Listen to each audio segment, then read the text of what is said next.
What's happening, everyone? My name is James Lynch. This is the Fanatics View Hockey Show. Thank you so much for tuning in. If you guys have any questions, post them in the chat. I'll get to every single one of them here on the stream. In a couple seconds here, I'm going to be joined by our good buddy Troy Noak to talk all things NHL playoffs. We're getting closer and closer to the dates, and things are really ramping up. We had a really crazy game last night between Dallas and Vancouver. I'll talk about that in a second here. My guy Taylor from Fanatics View runs this company. Not too happy about the result last night. We can get into that. We'll get into your questions. A lot of things going on. I did find out this morning that Gabriel Landeskog is going to be practicing with Colorado's minor league team. He hasn't played since 2022. Imagine if he comes back and plays for the Avalanche. So we're going to talk all things kind of leading up to the playoffs, talk about some of the games last night.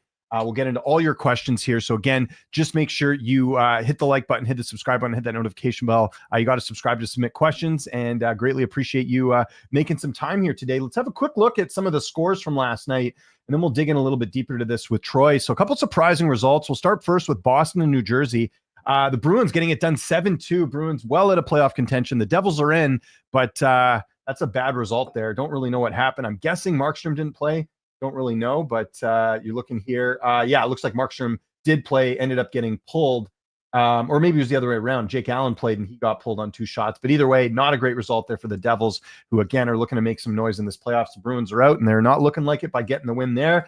The Ottawa Senators losing to the Blue Jackets last night. We'll talk about that game with Troy. Obviously, Troy very much tuned into the Columbus Blue Jackets and everything that's going on there. But the Senators clinching a playoff spot regardless. So good to see Ottawa back in it. I didn't realize they haven't been in the playoffs since, I think, 2016, 2017. It's been a while. So glad to see the Senators back there. I'm really happy for Travis Green, former Canucks coach. They're getting a playoff spot here. And look who it is, the sleeper man himself, Troy Noak, going to be joining us here right now. I'm actually going to turn my screen off and we'll get him on here. Troy, what's up, man? How you doing? I am fantastic. Did you see the news that Kaprizov and Joel Eriksson Ek are playing today? I did see that, yeah. So there's a lot of news, actually. I was just mentioning before you hopped on here, did you see that Gabriel Landeskog getting a 3-game stint with the Colorado Eagles, I guess is the minor league team? So what a good story that would be if he can come back. So a lot of moving parts, right? Oh, yeah. I'm really excited to see what he's got, because those videos that I saw when he was doing the speed, high-intensity training with Colorado, he was freaking flying on the ice.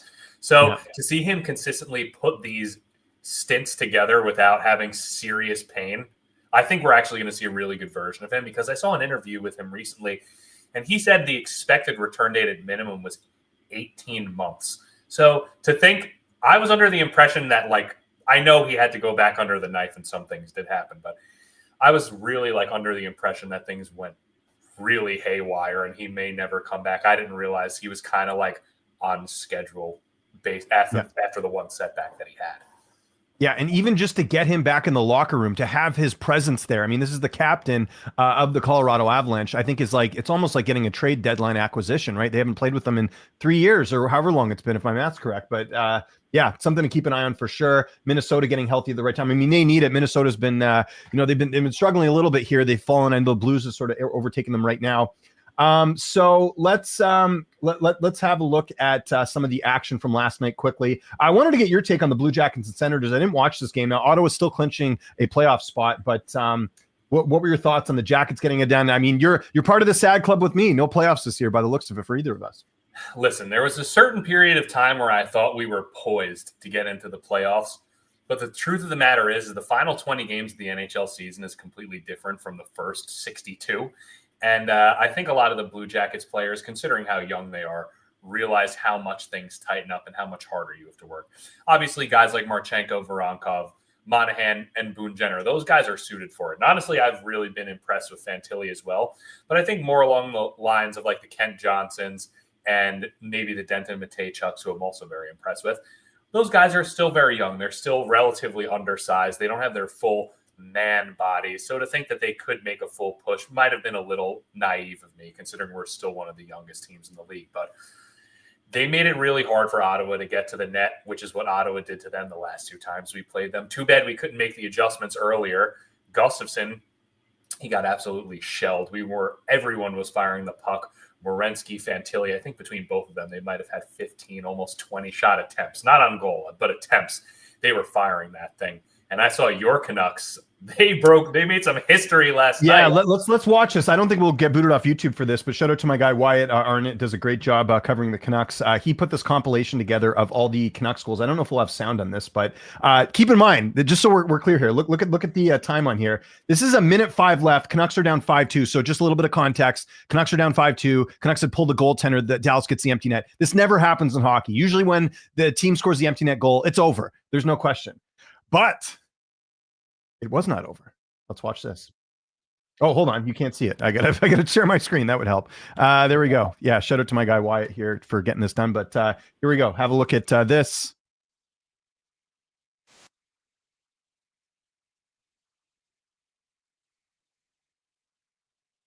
So you can see there, like a lot of players like not covered. This was a and then in overtime, look at this. Kiefer Sherwood, best, in my opinion, best bang for your buck pickup in free agency. Look at this. Wide open. Anyways, it doesn't matter because native Kiefer Sherwood. Yeah, that's right. Yeah. Yeah, that was crazy last night that happened because I was out doing stuff. I'm coaching hockey this year. I had to go pick up some equipment and I had to get my kids ready. And then I get people texting me being like, "Oh yeah, Canucks are getting smoked." I was listening on the radio and it was like, yeah, I think it was 5-2, and I'm like, typical game. And then kept getting texts from people, and I was like, oh, I better turn this on. And then I ended up watching them do it. But yeah, incredible. I will just mention this. This is kind of ties into this. This happened to Casey DeSmith last year. Do you remember this? There was a game against Minnesota and it wasn't quite like late in the game like this, but third period, Canucks played Minnesota last year. DeSmith was in net because I remember Demko was injured, and same sort of thing. Minnesota must have scored like 4 goals in like 2 minutes. It was crazy. So I think it's a DeSmith thing. I mean, granted, your team's not bailing you out when you're not covering the proper players, but not a good look there for Dallas. That was pretty bad. Your thoughts on that comeback? Yeah, watching that whole thing, number one, the first goal to keep the play alive, Marcus Pettersson for the pickpocket to get it right in the slot. Unreal effort to keep it alive. And the next 2 goals, like I messaged you before, they were 2 very similar permutations of themselves. They were from the side, almost behind the net, slinging it back across to the middle, and there was just no sticks on the ground being able to break up those simple passes where I'm sure Pete DeBoer didn't even go in the locker room after the game, told the assistant coach, you have off tomorrow, and he's just going to bag skate them to death. Yeah, he could. Yeah, no, it's tough loss there. I thought they had it in the bag. So technically, might be a good time to kind of look at the standings right now. Canucks not officially eliminated, although I think if like Minnesota wins or something soon, like I think all the teams have to lose. I mean, they're out. Let's get real here. But we're taking a look at the standings. This kind of ties into something I wanted to talk to you about today. Is sort of dark horses in the playoffs right now. Teams that we could look at that might be able to make some noise. So we'll get to the East in a sec. But you look at there. Had Dallas won, they'd be a little bit closer to the Jets. Or some thoughts that maybe they will overtake the Jets, but that was a tough one there. So they're still 4 points back. You look at it right now, you got Minnesota in there at 91 points. Calgary and Vancouver still far behind, especially Vancouver. Even with that win, they're still 2 points back of Calgary, and Calgary has a game in hand. So don't think it's going to happen. I think this is pretty much how it's going to end up, is what we're seeing 1-8. Do you see any movement here? I don't. I think it's going to end up like this. Yeah, I think it's going to end up like this as well. And I say this every year, and I have looked like an idiot every year I've said this, but I'm still going to go back to it. The LA Kings are going to finally win a first-round matchup. I just think Kuzmenko finally got the right line mates, because, like, you're familiar with him in Vancouver. Yeah. He does not shoot. He is the definition of a playmaker. He needs a guy that's just going to fire at will nonstop. That's Adrian Kempe. He has an absolute shot on him. He's fast as hell going through the neutral zone. He's a one-man zone entry. And then you have the face-off winning machine, 2-way forward to bring it together in Kopitar. That even strength line assignment's fantastic. Yeah, that was a huge pickup for the Kings. So here's the tail of the tape, to use an MMA term, on Andrei Kuzmenko. So when he came into Vancouver, his PDO was like something out of this world. Like him and Pettersson, it was like he basically should be, any contract he gets from here on out, in fact, the contract he currently has, he should give at least half of it to Pettersson, because I think that's how he ended up playing so well, was that it was like the perfect fit. What lost him in favor with Vancouver is when Rick Tocchet came in, because you remember, they signed Kuzmenko during, I think it might have even been, yeah, it was first year of Alvey and Rutherford, but I believe it was when Boudreau was still coach. So actually under Boudreau, he was fine. I think he tapered off a little bit in year 2, but it was when Tocchet came in and he's like, you're not playing defense. Like this is sort of a running theme in Vancouver, that Tocchet does not like players who can't play defense, and he'll run him out of town. Kuzmenko. Daniel Sprong lasted 10 games. He was supposed to be, what's his name? Who's the guy playing for Edmonton now that we gave up? He was our first round pick. Why am I drawing a blank here? I'll think of his name in a sec. And then, so it was Sprong. They basically signed Sprong for nothing as being like, it was going to be his replacement. And then same thing with Mikheyev. They got rid of him. So like, if you can't play defense, they're going to basically get rid of you. And that's what they did with Kuzmenko. And granted, Kuzmenko was part of the Lindholm deal and all that, and it wasn't working out there. But if he plays with the right system, like you're seeing right now, he can absolutely be a game changer and score a lot of goals for you. And I don't think he was ever going to get that in Philly. I think there were shades of that in Calgary, although he was a healthy scratch there. But I think for now, I think it's probably going to work out well for LA. I just worry if you're a team that's signing him long term, you have to know that defensive liability, that like he'll be on the ice for a few goals. Like that's a guarantee. So. I'm happy for him. He's exciting to watch, man. Like he reminds me of Pavel Bure a little bit. Yeah, I think he's a really good player as well. And like I said, what separates some teams from others and being solid and very good is really knowing what players work well together. And we've seen time and time again, just because the name, the profile of player looks good on paper doesn't necessarily mean their line mates are going to work together. I'll give you a perfect example from my experience as a Blue Jackets fan. And I could have told you this wasn't going to work when it happened, but listen, I'm not the GM, but Patrick Laine and Johnny Gaudreau didn't work together. And you know why that was? Is because Johnny Gaudreau was a left-handed shot on the left wing that liked to play make with everything in front of him. Patrick Laine was a right-handed shot that preferred to be on the left wing and shoot. So one of them was always going to be out of their favored position, and that's why they only had, I think it was 9 or 12 assists from Gaudreau to Laine throughout the whole CBJ tenure. So it's little things like that. And obviously I respect the decision that the Kings made, because if you really just need a playmaker on that line with Kempe and Kopitar, you don't really need him to play defense with that deployment exactly. And Kevin Fiala, clearly, as we've seen, he's so talented, he can carry a whole line by himself. They need to balance out the lines more, and he doesn't need to be on the line with Kempe and Kopitar. Yeah, well said. I just want to get to Sean's question here. He says, "Morning, lads. How about that finish by the Canucks? You heard it here. Tampa Bay out of the East, Jets out of the West." Tampa Bay, I could see. I don't know about I don't think we've talked recently about the Jets, but I don't know, man. There's something off about them, and I think I think we talked about this. Actually, we did talk about this last time, but I think Hellebuck he's going to run out of steam at some point. I think he's playing too much. Remember, he did the Four Nations as well. I think, and again, they didn't get a second line center at the deadline. I could see the Jets not coming out of the West. I think the West, I've told you this, my three biggest threats: Vegas, Dallas, and Colorado, I think, are the big threats. Do you see it differently? What's your thoughts on the West? Okay, I'll go team by team. Sure. Okay. Winnipeg, like you just mentioned before, I think they completely missed the boat and at the trade deadline, not getting a second line center. Brock Nelson. Nemesnikov is a great third line / fourth line profiled center. He's playing a little too high in the lineup for what he can produce offensively. Yes, he's reliable two ways. But I think down the stretch, when everything tightens up, the Jets will be able to neutralize some of the lines, which will be great, but they're not going to be able to put up crazy goal scoring numbers without that really prolific 2C. Dallas, I think if you asked me a month ago, I would have been a lot higher on them, and not just after last night, but there was a lot of things before that have been making me question if they're really serious right now. Vegas, they're recovering from some injuries, and every time they turn up in the playoffs. Colorado's got to be my most favored team to come out of the West and have serious success, because that Landeskog return is the biggest X factor going into the entire playoffs, because it's like, are we getting first line power play 1 Gabriel Landeskog, or are we getting PP2 line 3 Landeskog? And I think he's still super valuable in either of those roles. But based off of this footage I'm seeing, this guy's flying, and I wouldn't be shocked to see him on a line with Nathan McKinnon. Yeah, it's true. The Kings, they're probably my second favorite team to come out. Just like I said before, I feel like the forward mix is a lot better. Quentin Byfield's really coming into himself right now. You saw that one-handed tip and put away the other day was phenomenal. The Oilers, I don't trust. I feel like they're running out of steam, falling apart. Something's wrong. St. Louis, this is my dark horse, honestly, to make some noise, because they're just getting hot at the right time. And Robert Thomas, I feel like, is just a criminally underrated, consistent player. And the Wild, I just don't think they have what it takes to make a deep run. I know Kaprizov and Joel Eriksson Ek are coming back today, but from flipping the switch from regular season to playoff intensity from versing the Sharks is going to be a huge switch for them. And I don't know if they have what it takes. Let's talk dark horses in the West, and we'll get to the East. There's a lot to talk about in the East there. Okay, so these might actually, this probably would have changed a while ago, but we're going dark horses. I mentioned the teams that I think are going to be strong and do well in the playoffs, but I got two dark horses.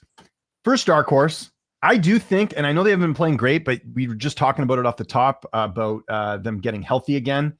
Minnesota Wild could go on a bit of a run here, I think. Again, they're getting healthier.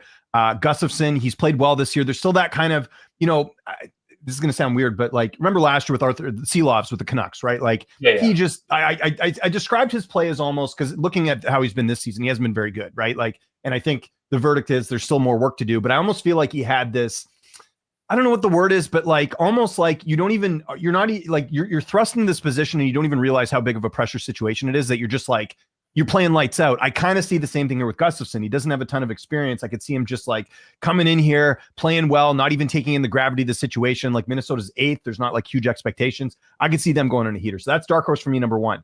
Number two, most people are going to say St. Louis. I'm actually going to skip them and go with who you just mentioned earlier. I think the Kings. Kemper's on a roll. He's got that experience. They've got lots of scoring. They got good defense. They're a well-balanced team. Their big kryptonite has been the Oilers. And as it stands right now, I guess so they go what, 1-8 and then 2-7, 3-6. So I don't think they would be playing they'd be playing Colorado, right? I think if it was, because it's 4 and 5 by division. So that's right. Yeah, it is. Yeah. So we'll see who they end up playing, but I'm with you. Like, I think something's got to give here. I could see Los Angeles being another dark horse. St. Louis could do it. I don't know. Like, Binnington, even though the guy won the Four Nations for us, there's still part of me that's like I remember that Canucks game a couple weeks ago, and it's like, dude, you got to save some of those. So I don't know. I got some questions. What about you? Dark horses? Anyone come to mind? Yeah, like I said, I think St. Louis I would consider a true dark horse in my opinion. And I know you listed LA as a dark horse, but I firmly believe they're a serious contender. I actually legitimately think they're the second best out of the West, because this is a player I love, and I'm sure you have a good appreciation for him too, because I know you know puck. Philip Deneau. Oh, yeah. Oh, this man is playoffs personified. That's a shutdown center. That's a guy that can take a team's first line out of an entire game, and then you can lean on your line too with Kevin Fiala and Quentin Byfield to get the softer matchups and light people up. I just feel like they're going to be a tough team to play against. Yeah, it didn't work out with PLD. It kind of looks bad now that he's not really working out with him in Washington. Like, I know he's playing okay, but like, you don't really hear much about him. And Washington's been a very good team, but like, I think he is what he is. He's not really panning out to be this first, whatever he was, overall pick. I think he's just kind of like a serviceable guy, but not someone that like is going to carry a team, so to speak. I don't know how you feel about him, but yeah, as a Blue Jackets fan, I am not a big fan of him, but I'd say he profiles as a 2C. Yeah, probably a 2C. Yeah, I think that would make sense.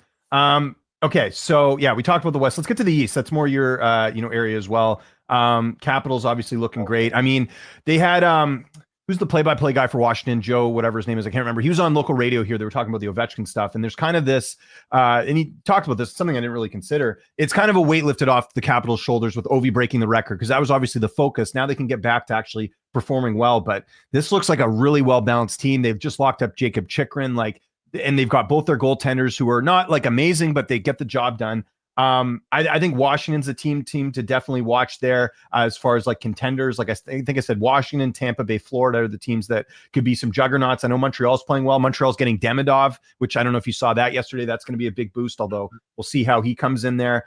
I don't know. It's going to be interesting, but I think as far as like a dark horse in the East, I don't know. Like, I don't know if Montreal is going to really do it. That could be my bias. I'm not a big Montreal guy, but I don't like Ottawa. Maybe Allmark gets on a bit of a heater. I don't know if there are any dark horses for me, because even New Jersey, like there's some leaky faucets there with that team. They just got thumped by the Bruins yesterday, 7-2. I don't know if there's a dark horse. Is there one for you here? Is there one that stands out? Listen, I don't know if they're a true dark horse, but this is my honest opinion. And in the grand scheme of how people weigh Stanley Cup champions in the media and whatnot, I feel like this could be considered a dark horse. I actually think the Tampa Bay Lightning can make a deep run. Yeah, I was thinking that too, actually. Yeah. I was watching them the other day versus the Rangers, local TV over here. Obviously, the Rangers announcers, they were upset. They were getting destroyed. They gave up 3 goals in a minute. It was unbelievable. That third line, Yanni Gord, Bjorkstrand, Paul. Yeah. Oh my God, that's going to be a pain to come up against because Bjorkstrand's fast as hell. And I'm familiar with him. He's one of my favorite players. He just works so hard. He could be a second line winger on most teams, and he's playing on the third line. That's a gift. Yanni Gord, he was already on the team, was on the iconic third line that they had when they made the cup run. It was him, Blake Coleman, and Carter Verhaeghe. So you already know what you're getting with him. That guy's just a little refrigerator-built machine. And then Paul, that they traded for from the Senators a few years ago, what is he, like 6'4", 215? He's gigantic. He's super reliable and tough to play against and on an amazing contract. And like I said, when I break down playoff series, I always look, what's the third line and how capable are they going to be at shutting down a high-powered offensive line? And I just look at Tampa and go, this third line is going to really torture some teams in the East because I don't think that these teams are going to be able to handle that third line. Yeah. Yeah, I definitely agree with that. I think Tampa Bay is seriously a threat. They've got the experience as well. They've got, they're just such a well-balanced team. And, John Cooper, I think he's, one of the best, if not the best coach in the league. This is a guy that can, seem to rally the troops really well. So I think Tampa's certainly one to watch in the East as well. Just quickly, we'll get to a couple questions here from Sean. I agree with Tony. It's Troy, actually, not Tony, but close enough. About LA, them having as 2 the West behind the Jets. Of course, this will be a reshuffle. Yes, that's true. Yeah, I don't know why I thought otherwise. That's actually one of the complaints right now with the league is that they don't do the 1-8. So, and apparently there's no push to do that. I got Tampa Bay at 11.5 to 1 2 weeks ago. They are deadly. Centers and small wingers are big. Defense is big and solid. Yeah, it's all good, Sean. We're just giving you a hard time. Yeah, Tampa Bay. I think we're all in agreement. I have a couple guys in my Discord that are big Tampa Bay fans that kind of keep me in the loop with what's going on. And yeah, I mean, just the fact that you're getting production from all lines is a very good sign. And they're just, you look at it, they're 6-3-1. That's pretty good going into the playoffs. They're doing quite well. What do you make of Florida? They've been struggling a bit.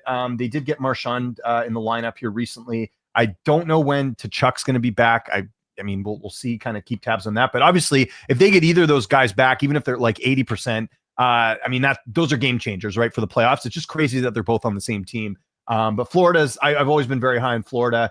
I mean, they've been to the finals twice. They won the cup last year, finals the year before. I think they're still going to be a threat there.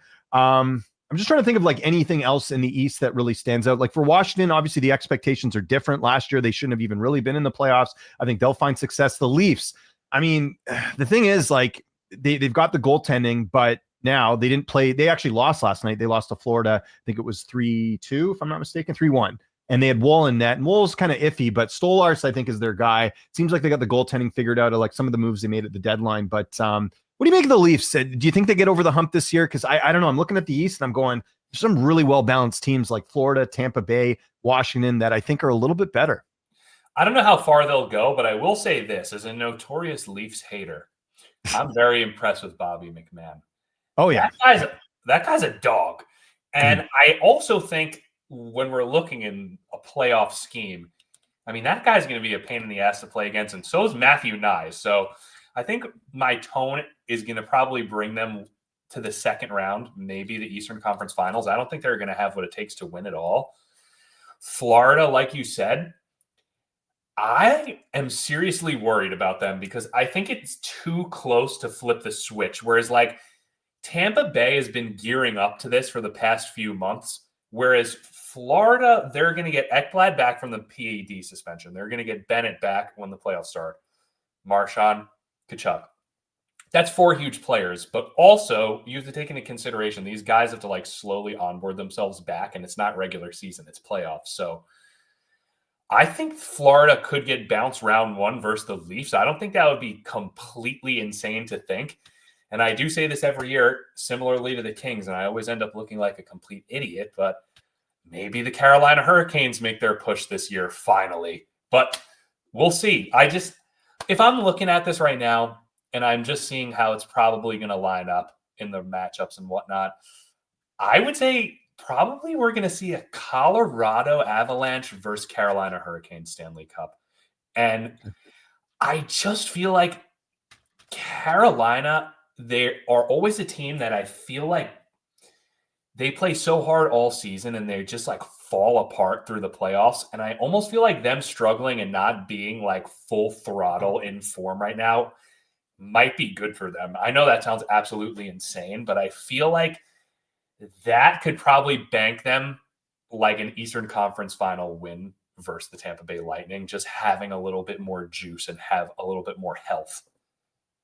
We'll see. You know, I'm a notorious Carolina Hurricanes hater, and it mainly has to do with the media coverage that they never get criticized for anything. My thing with Carolina is like, I'm just waiting. Like, I thought they had it this year where they're like, okay, they've made a big move. Like last year they got Getzel, right? And you think, okay, this is going to be the move that's going to put them over the top. Kind of like Dallas in a way. Like Dallas is another team that like for years they would make trades, but never anything big, right? And I feel like this year they got, you know, obviously they tried the Rantanen thing, which there's no other way you can look at it, Troy. It was a disaster. Like, how do you not know he didn't want to play for you? Like that, like, but there was like barely any pushback on that. It's just like, well, they're successful, but I don't know what it is. I think Brind'Amour, Moore, for whatever reason, like his system seems to work well for the regular season, but the playoffs, I don't know. Like they're not the, you know, maybe the most exciting team. They certainly buy into Brind'Amour Moore's system, but I don't know. We'll see. I have some questions just because of years past, and they don't. It's not like they got anyone this year that's like a difference maker as far as like, you know, pushing them over the top. I think you see these teams like, you know, Florida getting Marchand or like Tampa Bay getting Gordon Bjorkstrand. Again, those guys aren't like superstars, but they're players that can, you know, step up in big roles. You mentioned Bjorkstrand being a guy that can play second line. I agree with that. I will say this. Yeah. I don't know how much you watch Carolina because I know you're on the complete opposite side of the highlights mainly. I mean, I don't watch full games. Logan Stankoven, since he has joined this team, is a born Hurricane. This guy he's flying around. He's a buzzsaw. He's making a difference. He can skate like the wind. You know, like I mentioned before earlier in the show, there's some times where you just go, maybe on paper, this guy doesn't look like he's better than this guy. Similar to how Kuzmenko hasn't worked in his last couple spots, but now he's on the Kings in a perfect situation that works. I mean, you put Stankoven on a line with Seth Jarvis and Sebastian Aho just buzzing around there, causing chaos. I mean, obviously, he's getting more time on ice per game because he was getting sheltered minutes in Dallas because of how talented the first line is. But, I mean, this guy's shooting the puck twice as much as he was in Dallas, and I didn't even think he was capable of this, honestly. And that's like one of the main reasons why I've been kind of switching my opinion recently. Because at face value, when the trade happened, I was like, oh, Logan Stankoven, they probably could have got a little bit more. I was like, I feel like they might have just like overvalued him, but maybe they just know that he was truly the perfect fit for the team. The other thing I wonder, well, yeah, and like, yeah, to be honest, I haven't seen much of Stankoven, so I'll take your word for it that he's kind of fit in well. Like, so would you say does he appear to be an upgrade over Natchez? That's kind of what I'm looking at. Like, to me, it's like they got worse in a way by losing Natchez. And I know Natchez was never going to be a long-term fit, but I just think that like in some ways, like they got these picks, but they don't really need the picks. The time is now for Carolina to make their run. Like they don't need to start. I know you always want to build ahead for the future, but you've also got, you know, Brett Burns isn't going to be around forever. Like you got to kind of think of this might be the time to make the big run. So would you say that Stankoven is playing better or the same as Natchez? I guess that would be my question to you. Yeah, of course not. Okay. Obviously, Carolina, they didn't have enough leverage in this situation as it was going down because we know before Marty Natchez signed that RFA contract, that was, I think, 2 years, his dad voiced massive displeasure on a Czech podcast saying that he wanted out. There was buzz that he wanted out. Carolina, they exercise their leverage to say, listen, you're a restricted free agent. Maybe we'll use you as a trade chip, blah, blah, blah, blah, blah. They probably said to him behind closed doors, listen, we're going to give you crazy deployment, crazy time on ice, and I promise you we'll trade you this year because your contract will be appealing to other teams. That's what they did. They traded for Mikko Rantanen, who was a horrible fit for their system because, as you can tell, like most of the skating done on Colorado on that line was Nathan McKinnon finding him as the open man. Yeah. Not him creating open space for himself. Not saying that he's not talented, but totally different profiles of players. Marty Natchez is a guy that you go throw in 3-on-3. He's a one-man zone entry. This guy's fast as hell. Yes, Logan Stankoven's fast as hell, and he can do those things. But at the end of the day, he's not Marty Natchez. Yeah. Understandable. Yeah, that's for sure. And you know what?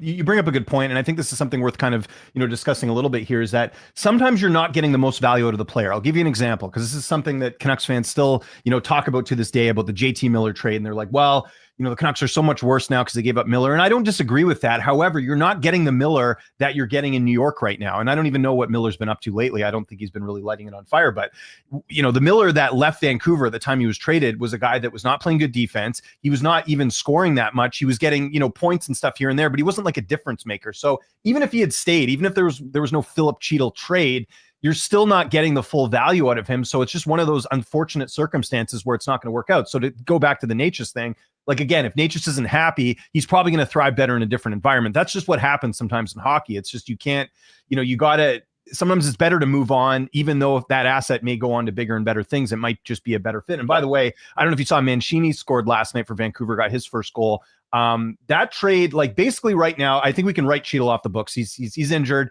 I don't think it's going to be a long-term thing. I wish it was, but he's already injured, and I think this is, by the way, the Canucks have a habit of this. Tucker Pullman retired basically as a Canuck. Michael Furlan, same thing. Remember, he used to play for Carolina. We got him in the off, or Canucks got him a couple of years back. He played, I think, barely half a season, and he got concussed. I think Cheadle's the latest one. But to me, it's the cap space you're getting. It's the fact that you got Marcus Pettersson. Their defense is fine to the point of where, like, they almost have too many defensemen, and you get Mancini, who could end up being something good. So to me, I don't think the trade was that bad. I know Canucks fans look back on it and whatever, but it's like, you were never going to get the full value at a Miller, and you can't.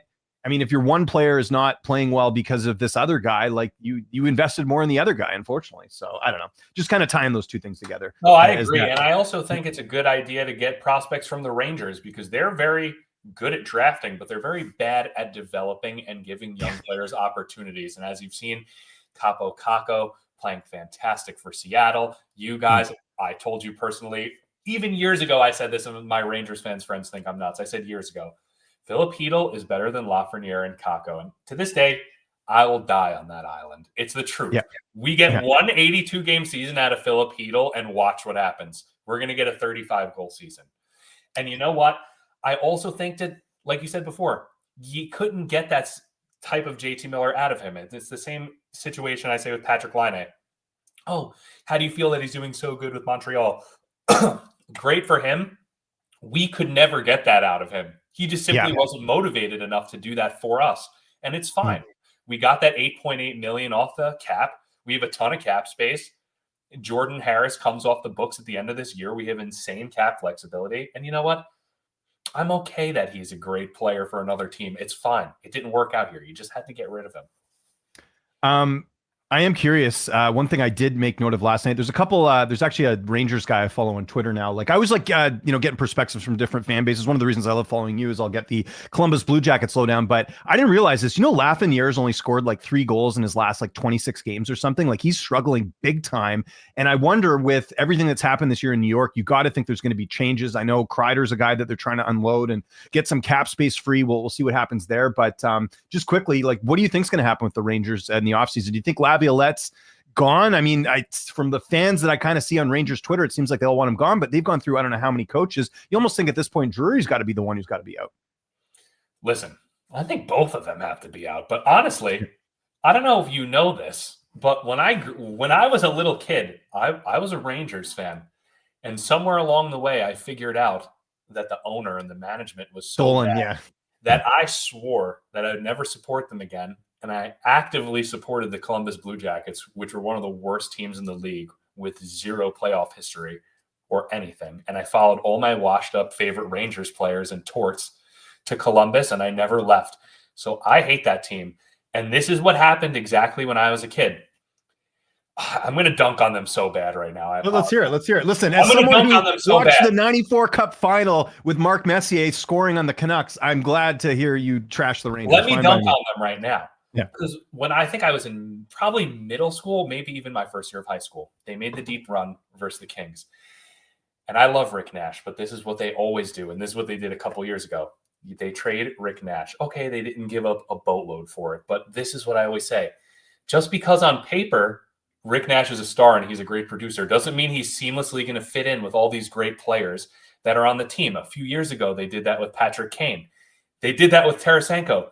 It was too much firepower and not enough defensive responsibility. And they destroyed the 5-year plan of the team when they got a sniff that they could potentially make it to the Eastern Conference Finals or further. And then instead of truly rebuilding, they just keep patching up these veterans and attracting players because it's in New York. And they never get over the hump, but you're always stuck in this level of like, do these people know how to run a goddamn team? And then I said, you know what? I'm done. I'm done. I've seen this too many times. I keep seeing them trade for these veterans on bad contracts and they give up the future and they can't do it right. And yeah, a long time I've been a Blue Jackets fan and it hasn't been great. But you know what? It's way more fun than I ever had being a Rangers fan. And that's I can understand it. Well, same sort of thing here in Vancouver where they refuse to rebuild. And, it's funny, The Athletic did a poll of like the worst owners in the league. Dead second last was Francisco Aquilini, the Canucks one. Number one was obviously Terry Pagoda, the owner of the Sabres, which, I mean, listen, things could be bad, but they could be really bad if you're a Buffalo Sabres fan. Jack Eichel wins a cup, you name it. I mean, they've had so many issues trying to make that team work. So we'll see. Yeah, I expect some changes. One thing I've always mentioned, and I don't think it would fit, but because I don't think the Canucks have the assets to do it. But if Canucks end up losing Brock Besser, which sounds like it's going to happen, I wonder if they do maybe circle back with New York and Lafreniere, because you remember Lafreniere's old agent was Emily Castonguay, the assistant GM of the Canucks. There's always been that tie there. He's struggling there. Wonder if they could maybe get him for a bit cheaper, but they actually need a right winger. I think Lafreniere's left wing, if I'm not mistaken, right? Yeah, he is. Yeah, so maybe you don't need him. Pius Suter, I just wanted to mention him quickly. He's been playing like lights out this year. Latest I heard is they're kind of far apart on numbers, but Canucks might need to show him a little bit of the bag and keep him because they don't have, like, where are they going to get the second line center from? This is a big discussion right now because they don't have really assets to trade on the roster to get rid of, get someone. I think there's prospects they have, but do you want to give up a Tom Olander or Lekramaki? Probably not. These are guys that you're not giving up Olander. Oh, no, of course not. And by the way, the latest I heard this morning on that, obviously Frozen 4 is going on right now. Latest I heard is Canucks are very close to getting him signed. I think they're just working out the bonuses, but the idea is he will go to Abbotsford because, the Abbotsford Canucks, they are like the St. Louis Blues of the AHL. They were on like a 13-game win streak or something like that. They look like pretty legit. And who's coaching that team? Former Ranger Manny Malhotra. Really? Yeah. So here, interesting tie-in. I'm going to go really far off here, but we got some time here, so I'm happy to do it. So Manny Malhotra played for the Canucks in 2011. One of our best, face-off players, like third-line guy, really, really good. Is married to Steve Nash's sister. Steve Nash is from here. I don't know if you know the basketball player. He's from Vancouver Island. Oh, I'm a Mavericks fan. Steve Nash is my man. Yeah, so Steve Nash went to another side note here. Steve Nash went to like a high school. Steve Nash is way older than me, but Steve Nash went to a high school that I used to play all the time on Vancouver Island. So just kind of interesting there, little tie-in.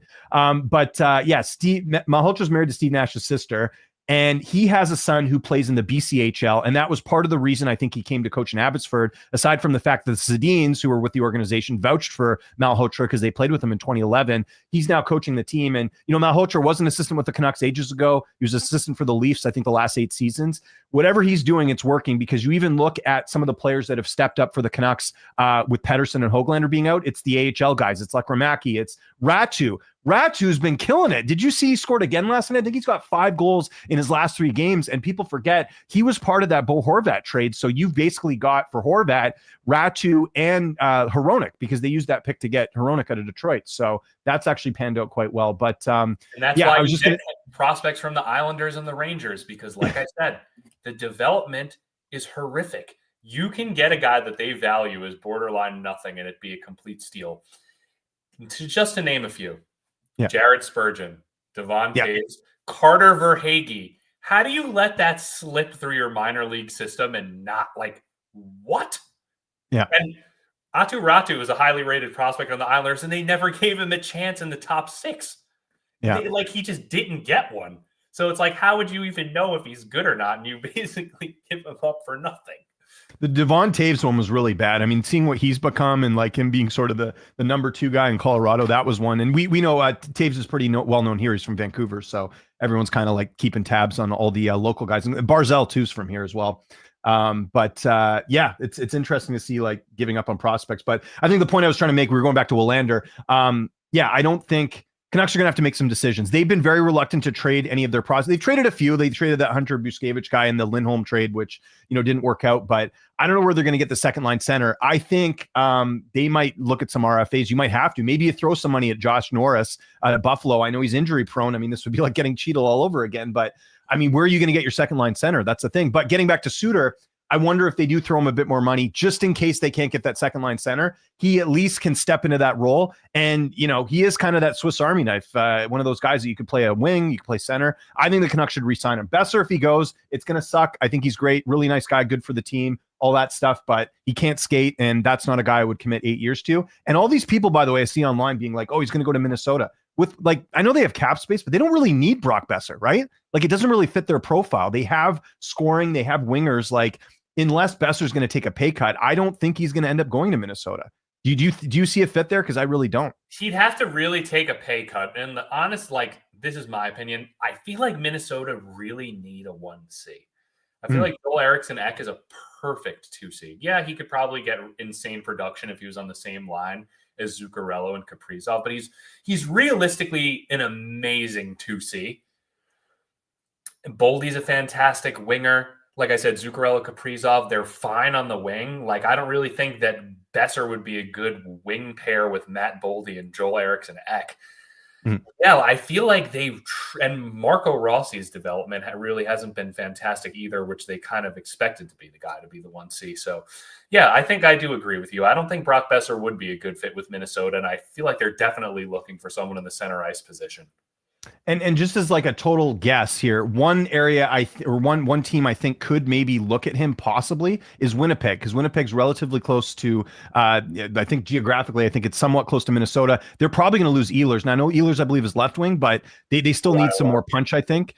So I wonder if that's something they look at is maybe, but I don't know. I mean, Besser is probably going to want to go to the US if I'm guessing, if he doesn't end up signing, but I think that ship sailed. Like, basically when Alvin made that comment about, oh, we couldn't get anything good for him, and basically made it out like he's not a good player, which I don't believe till this day. I think they had offers for Besser. The owner is just so concerned about making the playoffs. They're like, we don't have enough time to get these picks and flip them like they did with Marcus Pettersson. So I think they just were like, we're going to hold on, but it's going to bite them. They should have traded Besser, because even right now, he's not really like a difference maker, So I don't know. Yeah. And I think, like you said before, I think it's tough because you don't want to send the message to the locker room that you've given up. But at the same time, like, the way it was trending with the Hughes injuries, the JT Miller stuff, the Pettersson, blah, blah, blah. I know you couldn't have predicted him to be out this long, but I think it could have been reasonable to predict that it would be a good idea to sell off at the trade deadline for you guys. Oh, totally. Like, for us, before we catastrophically collapsed in the final 20 games, I don't actually think it was a good idea for us to sell off personally. And I know we're not going to end up making the playoffs, but we've seen Don Waddell's very comfortable with letting certain guys walk, even with his history in Carolina. And he usually doesn't miss when he lets certain guys walk. And yeah, the players are pretty good. But what I mean by that is the next contract that he did not sign them to, oftentimes they're gross overpays. You know what I mean? He doesn't chase these guys into unrestricted free agency. And like I said, it would be awesome if we could keep Provorov. I would love to keep him, but there's a certain price point where we can't keep you at that price point. If you want to stay and it's below 7, you can stay as our second line D-man that's super reliable. But anything more than that, you're welcome to explore the open market. Well, let's talk about something we were talking in our DMs yesterday about them looking at a goaltender. Now, this is something you and I disagreed on, but we can discuss a little bit further here. Some of the names that are apparently available, you heard Saros, which makes sense. Nashville should be rebuilding at this point. Like, I don't think they can salvage this team from what they have. They just look completely broken. And then you got Anaheim, obviously, with Gibson, Drossel, Lucas Drossel, the rookie. Dostal, yeah. He's I think he's pretty much established himself as the number one guy. And Gibson, I don't know what Gibson's doing. I know they keep saying he's happy there, but it's like, don't you want to win something? Come on, man. You don't want to be part of a rebuild. So I think that those two would be an option. And then you mentioned Allmark, but I really don't think Ottawa's going to part with Allmark. They just got him. They signed him to that contract. Ottawa's had goaltending issues basically since, you can go all the way back to I wouldn't even put Craig Anderson as a guy being a solid guy for them. I would even go back to maybe even Ray Emery. That's how long it's been that they've had a really solid number one goalie. So I have a hard time seeing. The only way you trade Allmark is if Brady Tkachuk's gone and you got to kind of maybe start the rebuild over a little bit. But I think right now they're comfortable with where they're at. So I would lean more towards Saros and Gibson. But and then I wonder too, do you think a Mitch Marner might be an option for you guys with all your cap space? I absolutely do not want to bring him here. Listen, I know it sounds awesome, but that's not the profile player we need on the squad right now. Yeah, I mean, would a Marchenko, Monahan, Marner line be crazy? Yeah, it probably would. But as much as talented as Mitch Marner is, like, and we know who his agent is. We can't kid ourselves here. This man's getting 14, 15 mil going into the offseason. Yeah. So I have a prediction of where I think he's going to go. I don't think he's going to be back with the Leafs. I don't think he is either. I could see him And going I to the think, and I Islanders. think again, like, it's just crazy to me that like Tree Living's kind of done this 2 times now, right? Like he thought I get it. Like Leafs have been playing better this year, but here's the other thing. Like you got to look at like Matthews is obviously not 100%. Like this might not be the year to go for the run. Like I do wonder if they looked at maybe dealing him. Maybe there were actually, well, no, apparently he was on the table. Weren't they talking about him for Rantanen? I heard for Carolina. Yeah, and he That came out, I think, was that they were entertaining that idea. So anyways, my prediction, I think he's going to go to Chicago. I think he's going to the Islanders. Do they have the cap space though? The Islanders have a lot of people coming off the books this year. Do they? Okay, let me check. I mean, you know better than me. I mean, I mean, it would. I mean, Islanders. New York's close to Ontario, right? And so they're in desperate need of a winger with anything, with any offense. That's, you're the first person who's mentioned Marner to New York, so I'm going to keep. Yeah, they got 10. Well, they got 10 million now, but I'm guessing like you mentioned, they're going to have some players off the books here. Let's have a quick. Let's do a little Barzal needs a winger that knows. No, I like the fit for sure. He really does. Well, can they unload Pajot? Maybe that frees that. There's your money right there. If you get rid of Pajot, who's going to take Pajot though? I wonder. Because Palmieri's off the books, so yeah, he'd be an option.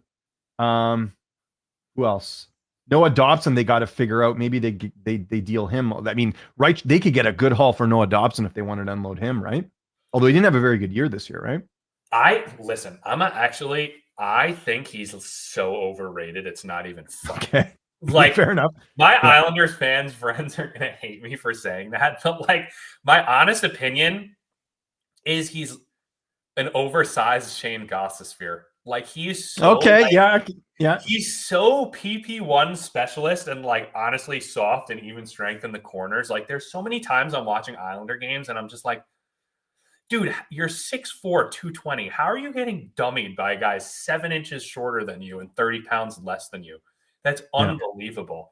And as talented he is on the power play, he fires that shot. He's fantastic for fantasy hockey. I love him for fantasy hockey. I love betting his shots on goal prop, but like he's not a literal good defensive defenseman. And I think there's a certain point where it's like, I think this is going to sound like crazy because he's not this season, but the season before he's coming off a career year. But it's like, if you're willing to pay him more than like $6.6 or $7 million a year, you are nuts. You're nuts. You can't pay a guy that can't play defense more than that.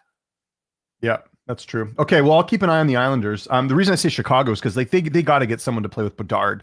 Like someone like this is, they've been doing this rebuild thing, but you saw how tough of a season it's been on Bedard. Like this seemed like a year, and even people here in Vancouver are talking about it. Like, is he going to want out? Like, is he even going to want to re-sign with the Blackhawks? Like, it has not gone well. You've seen like the media stuff come outside. Like, remember Jeremy Roenick criticizing him? Like, it's not looking good in Chicago. And like you figured this year they take a bit of a step forward, but they've got a ton of cap space. That's kind of why I looked at maybe like they need to make a splash like this. Like, look at this, $79 million in cap space.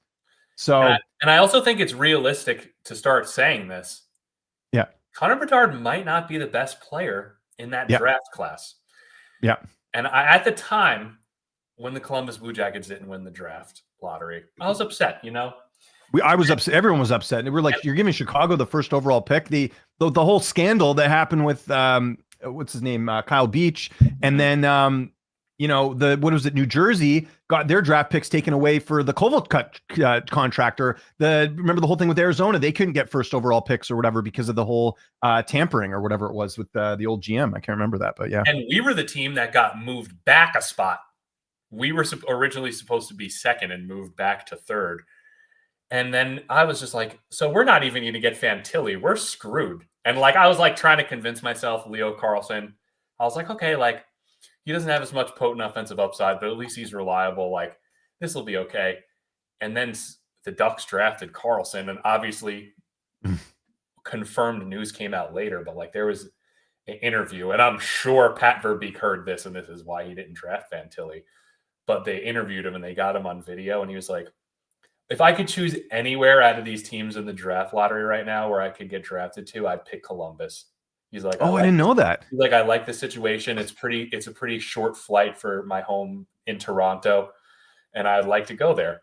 And we took him, and it's honestly looking his pro comp when he was being drafted was Jack Eichel, simply because Jack Eichel and Paul Kariya at the time, before Celebrini did this last year, were the only NCAA freshmen to win College Hockey Player of the Year, the Hobey Baker Award, as a freshman. So naturally, you're going to compare him to Jack Eichel. And he's not playing power play 1 now because Monahan's back, but we saw the glimpse when he was getting 20 plus a night and playing power play 1. Oh, this boy Fantilli's special. He's creeping up on 30 goals with a few games left in the season, and no one's saying anything about it.